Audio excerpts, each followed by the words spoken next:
Let me say from here in Mount Elgon.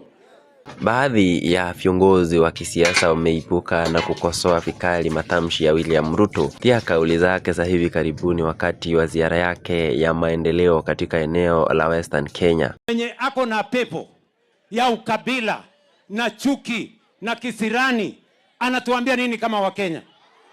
Mtu ambaye ameenda kwa kitanda ya ndugu yake ambaye alikuwa anakufa, anaenda kumanipulate will ya ndugu yake ili awanyang'anye wajane na mayatima mali yao. Mtu ambaye ameenda akatia mimba mtoto mwenye yako umri ya mtoto yake, alafu akachukua huyo mtoto akamuua, anatuambia nini? Let us run the country with dignity. Watu wakisikia rais ameongea, wajue rais leo ameongea. Lakini unafungua TV, rais anasema ati huyu mtu atamenona. Ati huyu mtu ati hana bibi. Ati huyu mtu atanyambanga kwa mkutano.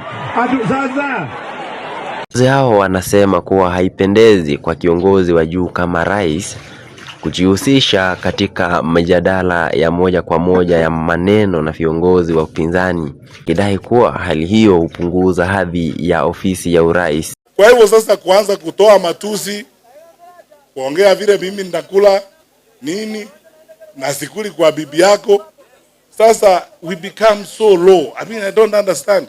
When did we think hata watoto wetu na vijana wetu wakituona eti hayo ndio maneno commander in chief unaongea? Aibu.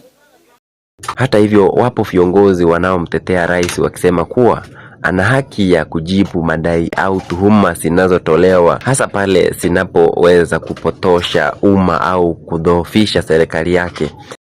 Hii madharau na rais Ruto imetoka wapi? Na hawa jamaa, mimi nimeambia mdosi wangu sasa atulize boli, aniachia hawa watu. Hao ni watu wadogo kisiasa, wengine hawajakuwa anything. Hoye! Wenzangu wamezungumza maneno mengi na ni ya ukweli.